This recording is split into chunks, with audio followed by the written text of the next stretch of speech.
Hey guys, it's Tyler and we welcome you to what is first of hopefully many series of roundtable discussions with leaders in the design community throughout Southeast Asia.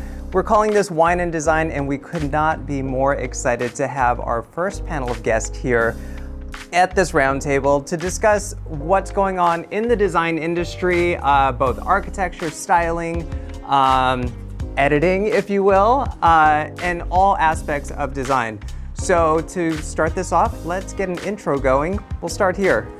All right, my name is Yu Wei. I'm from YWA Studio based in Singapore. We do architectural projects such as residential, mixed developments, even light industrial as well. Yeah. Beautiful. Hey, hi, my name is Gianna and I'm based in Malaysia. And our company name is Betty & Wolf. We started in Melbourne and now we've been in KL for about 10 years. We basically do a range of projects. So we run from development, residential, commercial to really small boutique projects. So it's been an interesting run. Very nice.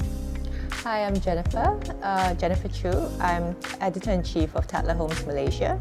Tatler Homes took a hiatus for a while, but we started up again last year, and so far it's been good. Hi everyone, I'm Keeson. I'm Creative Director of +%. Basically, we do a lot of, we bring in hospitality design into residential projects, and our projects ranging from residential, commercial. Good. And for those of you who don't know me, my name is Tyler Wisler, and I've been an interior designer in New York City for over 20 years. I relocated to Malaysia a couple years ago, and I'm also the judge and mentor on a little interior design competition show called The Apartment. So we're calling this series Wine and Design because what is better with design than a little bit of wine? We want to thank Best Home, who is our host here today in beautiful JB. So if you haven't come by, you need to come by because it's pretty awesome. Can we all agree on that? Yeah. So before we get into too much of the talk, I mean, it's wine time first. You can pour.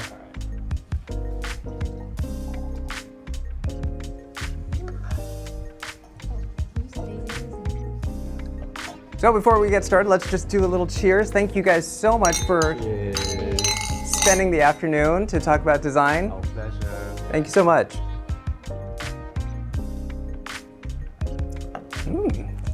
So let's just jump right in. Jennifer, you said that Tatler Homes took a hiatus and has come back, and it came back right in the midst of this pandemic. What is that about? Why? What?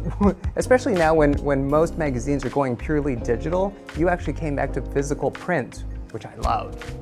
Thank you. Well, Tatler Homes took a hiatus for about 5 years, and we started again last year because we saw that there was a renewed interest in all things home. I mean, when you're locked down at home, the focus turns to where you spend your most time at.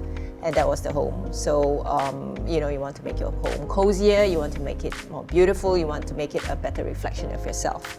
And for that reason, we decided to, start Tatler Homes again. But apart from that, also, I think in the last 5 years, Malaysian architecture, interior design, and design have, come leaps and bounds into the future. And we wanted to create a platform to showcase that as well. Yeah, coming from the States, I only knew of what happened sort of in the US and the American market and kind of what you see on, big TV shows. But I was very pleasantly surprised when I got here to see the caliber of talent that I feel it's hidden from the rest of the world. You guys don't have the exposure. I mean, with Tatler Homes now more so, but you guys are like a hidden gem of talent that I feel is missing from the world. Do you feel like you're missing from the world? I think so. I was just telling you that, I feel that there's a lot of hidden talent, but it's concealed, right? Mm-hmm. And slowly, and I was so excited when Tatler Homes came back with print because I just love to open actual actual pages of magazines, right? Yeah. And so I mean, seeing that everything is just on your screen as opposed to reading it, it's so different. So it's nice that the younger generation gets to be exposed to both mediums, right? And so yeah, I think we need to be discovered, you know? Absolutely. I mean, so you're an interior designer from Johor. Do you feel like you are untapped talent that needs to be exposed to the world? Yes, definitely. I would say in the design scene in interior, I don't see ourselves actually where we're located. I think that's more important, how we're able to express our work as an individual, and then I think able to reach out to the right customer or who appreciate our work. Yeah. We were just speaking about sort of the privacy aspects here in this region. I feel like there's a lot where in the United States, I feel like most people are very house proud and they're like, come over to my house, come see my house, welcome to my house. And then they do those home tours. Where here, there's a lot of, I'd like to not show that off. You're working in Singapore, so is that sort of the same situation there? Yeah, so I think there are different types of clientele. We do have clients who are okay to showcase their house. They're very house proud. They like to decorate it and really put in all the accessories. But there are some clients who rather not have their homes showcased to the rest of the world. You know, whether it's floor plan, whether it's even photos. So I have some that called me when I featured them online. They actually said, do you mind taking our house down? Everyone can see it. So yeah, I mean, I think the Singaporean crowd is getting more open to being showcasing their houses, but there are still some that are private. I think that's something that we can't avoid. Yeah. I think it's culturally embedded in like Southeast Asia to kind of always be a little bit recluse. And so I think the trick is also perhaps asking the clients, because I too have the same problem. So it's like taking snippets of the house that don't quite show them all of it. How does that work though? I mean, especially as an editor, trying to get really beautiful images to inspire and show people. I mean, if it's hard enough for these guys to just use it for their own personal, to get it in, you know, published, it's a big deal. It is, but I think generally we have really good relationships with interior designers and architects, and clients actually also do like their architects and interior designers to have their day in the sun. It's important to document work, I think, right? Because, I mean, what's with this beautiful house if nobody ever looks at it or ever appreciates it or be inspired with it, which is very important, I think, for everybody in the creative mind. So we try. I mean, pictures-wise, there are ways to go around it. We don't have to make it so like, okay, this is the living room, this is the kitchen, here, you turn right here to the kitchen. I mean, we can keep it tasteful and discreet. No problem. I mean, we've done it before and generated an article. I always assure people who are a little bit circumspect about that to say that the article will be about the house, the design of the house, you know, about the designer, all the beautiful work he's done, how he managed to negotiate your needs with the design needs and aesthetics as well. And generally, most of the time, you know, they come around, which is very nice. So yeah, so it's a challenge, but not insurmountable, I would say. I think everything's a process, and it's just the amount of sort of will you have to get in. So, what is your general clientele that you deal with? So we do kind of private residents, private owners, and so some clients through words of mouth. And we are very happy when clients notice us from our social media, so that at least they already have pre-understanding what our work's doing.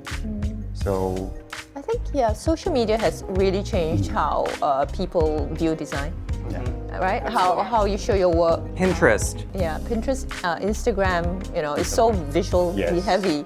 And I think a lot of people, I find a lot of, when I ask architects, interior designers, how do your client find you? They're like, oh, Instagram, mostly. And that's honestly the best way, because they've seen a physical representation of the work, and so they know, oh, I like that, I want that. Do you get most of yours from social media or word of mouth or? Actually, most of the clients come from word of mouth, and it's great because a lot of the spaces we design, they have friends and guests over, and nothing beats word of mouth because they get to experience the space, the quality of design that we're able to deliver. So whereas if we do get clients from social media, but there's always that question mark of, are you really able to deliver this? Yes. Do you filter your clients? Like, how does it work when they approaching you, and how you get to know he or she is the right client? Generally, we do look at their requirements, also timeline, etc., and also whether they are very design-centric and whether they really appreciate design and the quality of spaces. So we do kind of look through the clients when they come in. Of course, we don't sort of cut off any clients, So you don't say no? Have you ever said no to a client? Like when they come to you and you're just like, I actually don't think that we're the right fit? Yeah, we have. I think when they just want to do a very simple A&A where it's just, not much design to it, and also the timeline is too short. I mean, when it's just not going to work, it's not going to work. So those are the kind of situations where we will turn people away. Yeah. Have you turned anybody away? That's interesting because no, I haven't. Oh, you're the yes woman. I know. Yeah. So I have not done that yet. So I suppose that's why we've actually done a whole range of projects, right? Being super large to medium scale to small, and something like you would say, a small fit out. And we have been lucky too that it's all just been word of mouth for now, and that our work has been able to speak for itself. But I think maybe some point I should say no. Also, maybe you're very good at client management. I think that could be one of it. What was interesting, during my process of learning about design or doing design, I also made sure that I also dip my fingers into client relationship, because it is really part and parcel of what we do. We are always we're selling, but I don't like the idea of oversell. I like the idea of selling with intention and knowing your clientele, and that they feel very connected to you. Yes. And so the usual situations I find our team are in is that we are sticky with our clients too. So we create that bond. Yes. Sometimes hard to break. Yes. That's very important. I think we are very service-centered with our clients, and unlike like online shopping, it's like a product is ready and then you are just buying online, and ours is more like engagement. We get to know That's to our important. clients and visiting them and look at how's their living condition. And it's unlike like when we walk into the retail shop, and actually it's like there are many goods available, and kind of actually what attracts us is like the salesperson offers you that service of giving you recommendations and what looks good for you, and that kind of personal touch actually adds on to the experience. I think that's one of the things that no offense to any of the schools here, but I've done enough sort of critiques at schools, but I feel like one of the things that is lacking in the curriculum at most schools is presentation techniques, public speaking, just basic communication, because you can be the best designer in the world, but if you can't articulate that out, it's as good as nothing. And to what you were saying, Yes. I tell people all the time, like, as an interior designer, it's exaggerating, but I always say it's like 20% design and like 80% like marriage counselor. Right? That is very true. It's not just that. You're their lawyer, their accountant, their therapist. Their new best friend. They start calling you and they're like, can you believe what my husband just did? And it's like, why do I have... But It's stimulating, right? But I think because you are inviting someone to create the most intimate space for you. Exactly. Yes. Right? And how you have to kind of be enmeshed in how they live, how they want to live, or how, and you have to kind of like accept that and embrace that as well. Yeah, Correct? no, it's true. And I always start with the question, right? It's like, what don't you like? Yes. Let's not do what you like, because you can like 1,000 things. Let's start with what you don't want. Yeah. Do you find that a language barrier, if you will, between clients and designers where they don't know the terminology that they want to use to describe what they like? Have you ever encountered that where... Yes, it happens quite often. In fact, they try and describe something, but when I say, why don't you show me an example of what you really like? Because picture tells 1,000 words, right? So they must have seen something that they like. Yeah. So when they show me the picture versus what they're describing, it's worlds apart. Yes. Yeah. And also you have to also understand in that picture, what is it that they're after really? That's it's true. just that one component sometimes, Yes. right? Yeah. And they also like giving you a certain kind of photos and also contradicting to another one. So it's actually it's like a variety of a buffet and which direction actually you are giving. Whereas sometimes like we encounter clients, they are not sure what they are looking for, and then that needs a lot of digging, understanding, and also a lot of education. I mean, like briefing clients to explain what each means and to get to understand what they truly like. There's a lot of education that goes along with design that I don't think a lot of end users necessarily know. Yeah. So on the topic of clientele, has the clientele in general sort of changed because of COVID? Do you encounter new types of clients coming in because they were sort of trapped at home realizing, I don't live in a nice place, or I really need to fix something? Do you get a lot of these sort of clients now? We do have some interior clients looking for us as architects. They came to us to say, we've met a few interior designers, but we really want a major change because of COVID, and I mean, how we design spaces around how people live. So I think with COVID, the way people live is so different now. I think last time, study spaces, libraries at home, it's just something for decoration and show, but now it becomes a reality that you have to use it, work from home, etc. And 2 years ago, 3 years ago, who would have thought the whole world would come to a standstill, right? And you cannot travel. So they really want to enjoy the space at home. So they kind of look for us to say, we want to take design considerations to another level. So we did have a few interior clients looking for sort of an architectural perspective on the interior makeover. Yeah, I'm not sure if you guys have experienced the same. Absolutely. Yeah. Totally agree. For sure. For example, even like some pre-existing spaces, and then we'll try to fit in the new requirements now, like with really like pockets for dwelling for everybody when everybody being locked down, and the spaces for suitable, comfortable with everybody, and crafting out spaces for additional room for completely you are able to doing your Zoom meeting without interference of like somebody break in. I've seen many kids run across. Oh, that amazing video. It wasn't during COVID. Do you remember that Australian guy who was talking, then the kids just came barging in? Like, I love that. His wife, Yeah. With like pulling him out.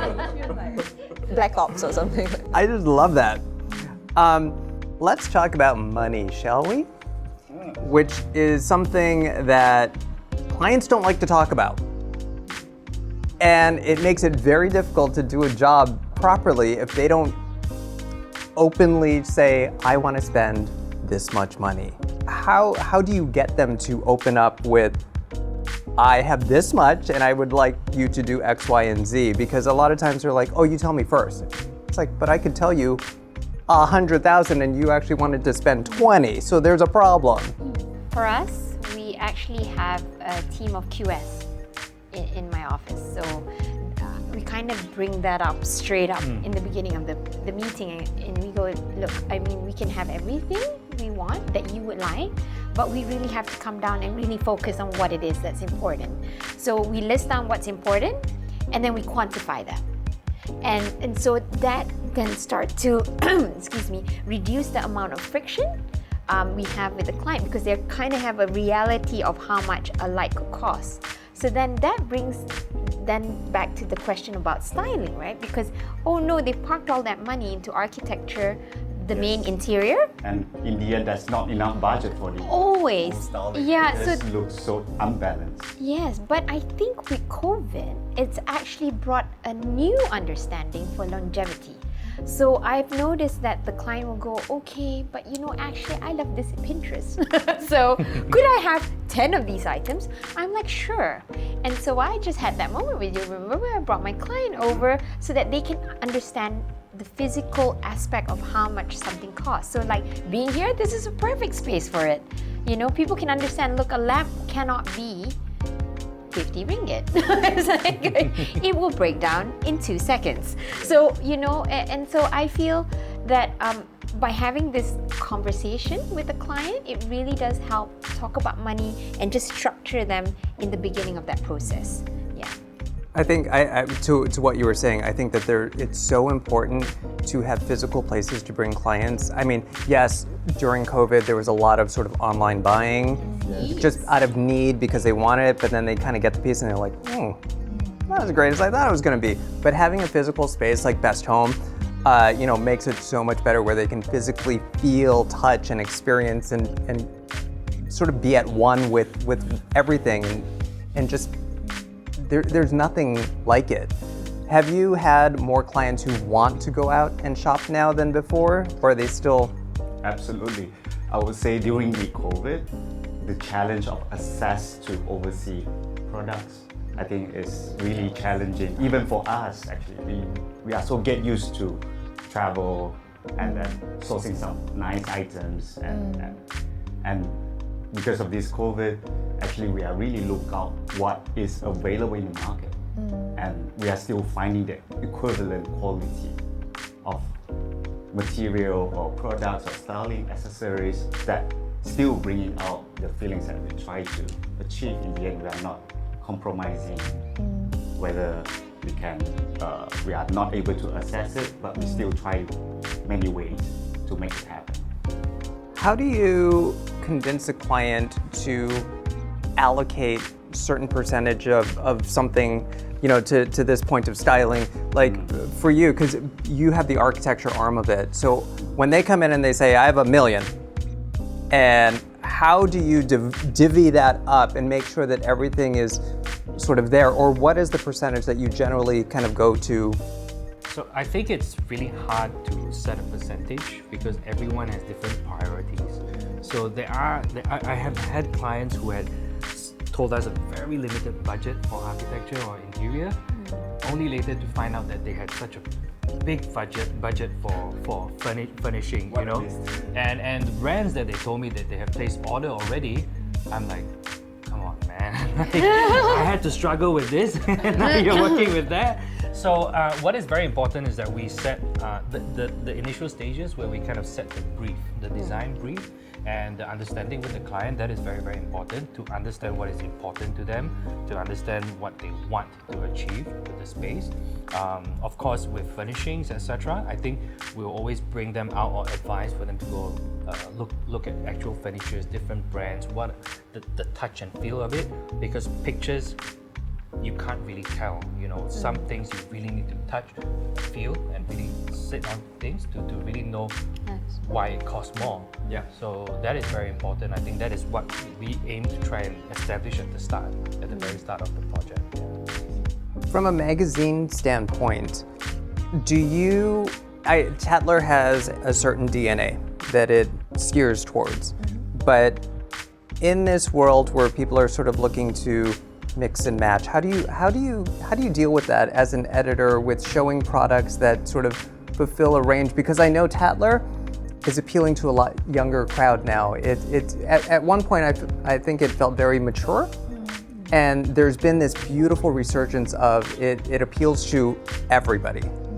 How do you sort of deal with that juxtaposition of it all?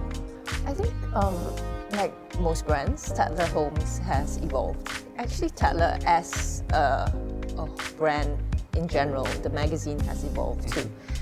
Looking towards more, not just, like we have a brand, I think that goes power and purpose. You know, it's not just people who are rich, right? People who make a difference in our world. So, I think so. For Tyler Homes, how that translates is, I like to think that we show things with design integrity. Then point of view, also very important. You know, it doesn't necessarily have to be made artisanally made. Yes, we cover that. Of course we do. But we also like to cover, things which have interesting ideas that perhaps change the way you live. I think that's very important as well. So yeah, we try to cover a range. It has, like the design that we feature, we like to think Tyler Homes has a point of view as well. It does, and we love it. And I have to say that over the issues that you've been putting out, it's been a really beautiful sort of journey.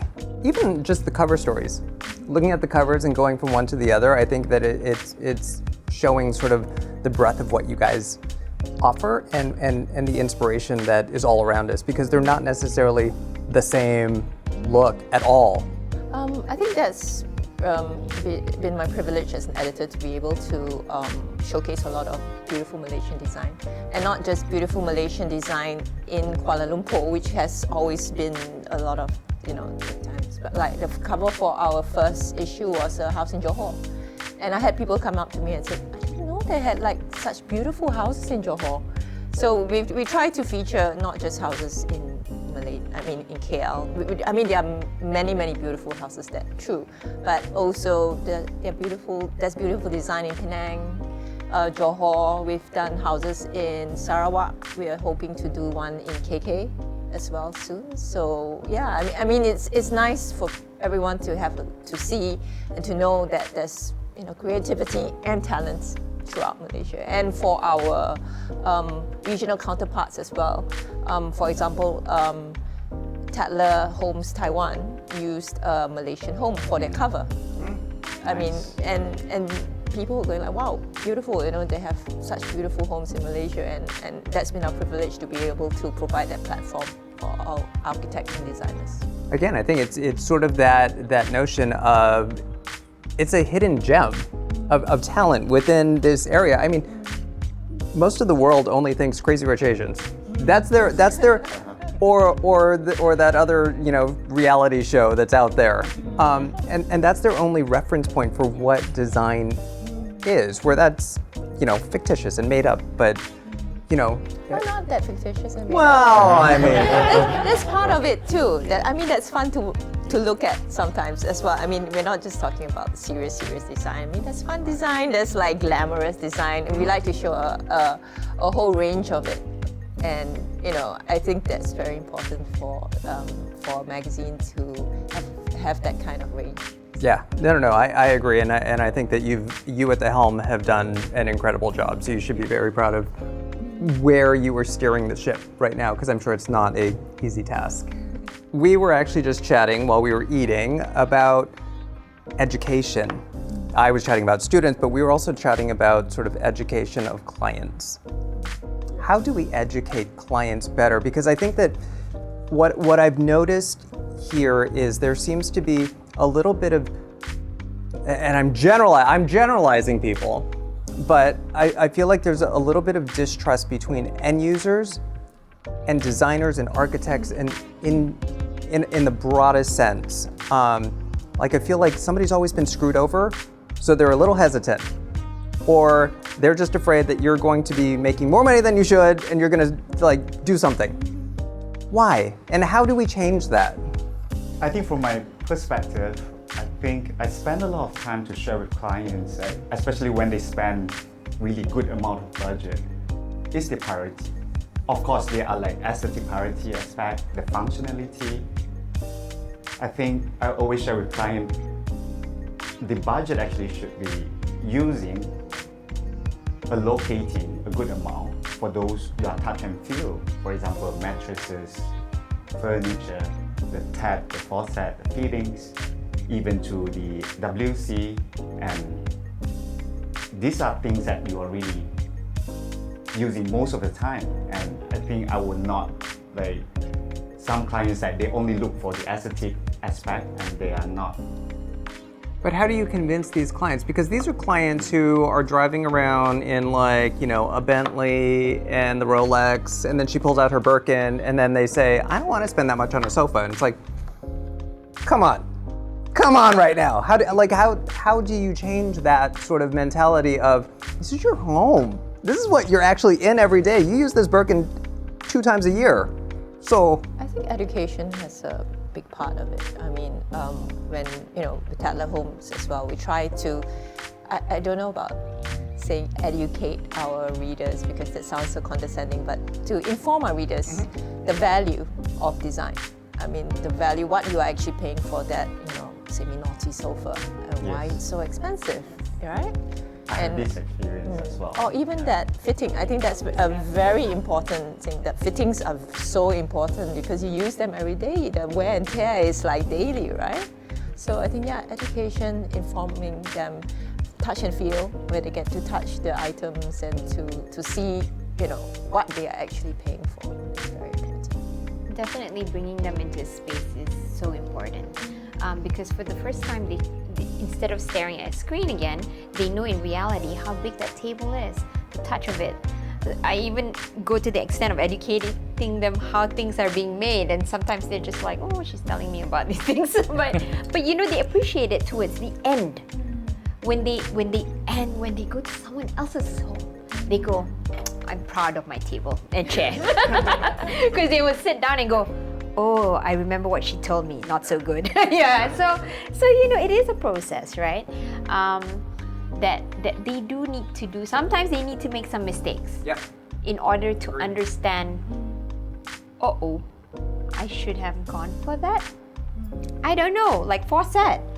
I always tell them, you cannot skim on your faucet. You use it every day. The mechanism goes this way about 10,000 times a day, and don't forget the R&D that's been spent on this particular product has gone through many years, as opposed to the one that you find I don't know where.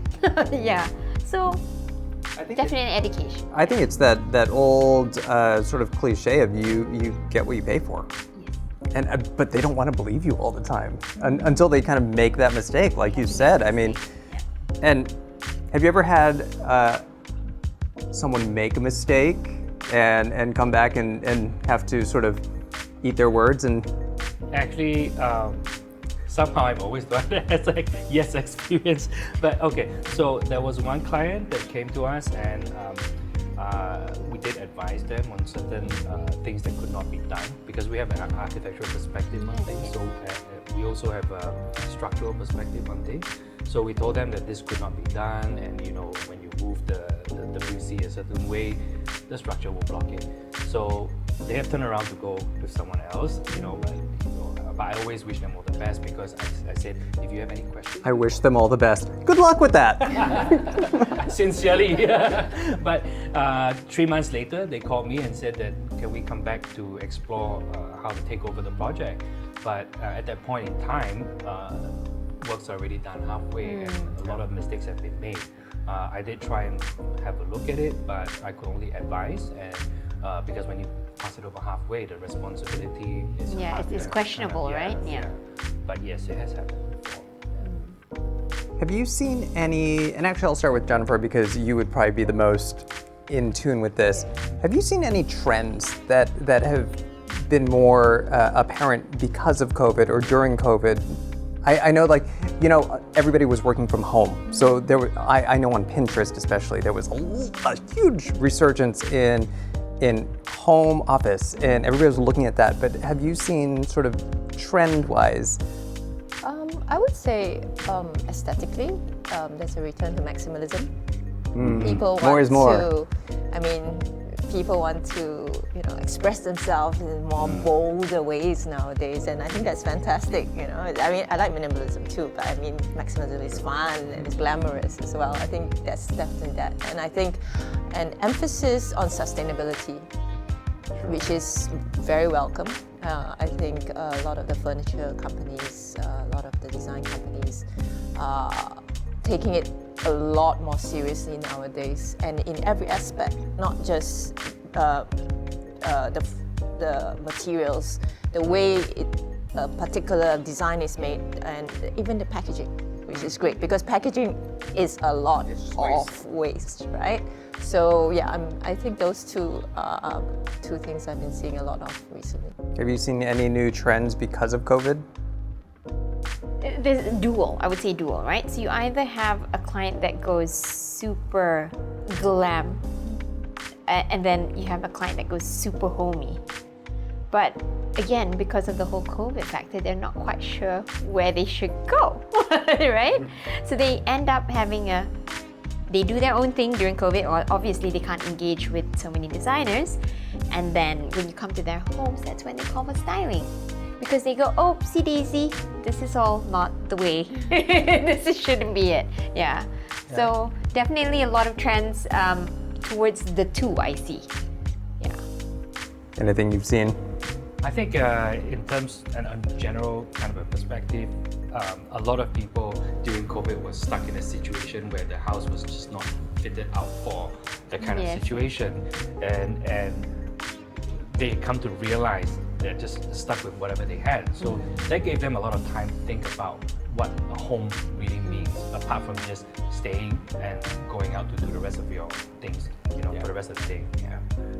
And I think with that, the focus is a lot on kind of work from home, as well as really enjoying the space for leisure, and I would say for mental health, I think. Oh yeah, there was a lot of that, yes. I think there was also a lot of queries from couples wanting to have their own spaces. Oh yeah. So that was like, we want our own space. I was like, okay, sure, let's create some nooks, you know what I mean? Yeah. Yeah, very good.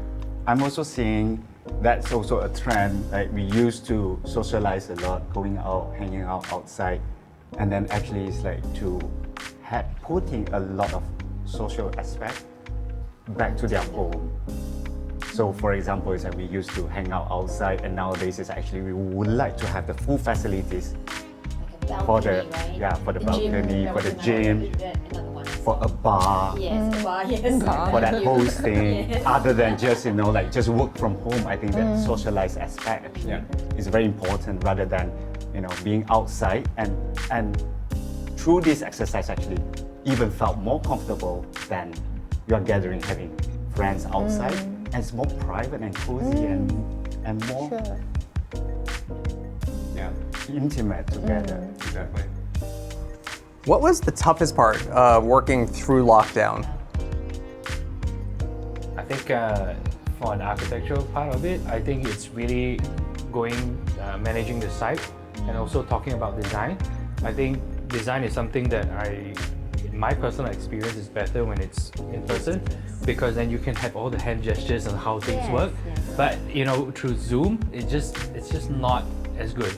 And there were restrictions on site access, so a lot of things were for us, we could go to site, but for clients, they were not allowed to go on site. You were allowed to go to their place, but they weren't allowed to go to their place. Exactly. And a lot of the problems or misconceptions of what the space felt like were only realized when they could finally get to site, and that was too late to do any changes. Yeah, I mean, they were restricted because they had to do tests to come down, and some of them just rather not. So that posed a lot of problems for the project to move to completion. Yeah. For sure.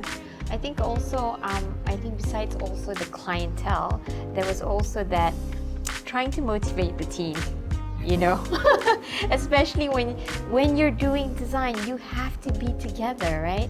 Whether it's the senior designer, the FFE specialist, whoever together. And so I found that the hardest is like talking to the team through the screen, right? And they're not being able to touch marble or cloth or things like that. Yeah.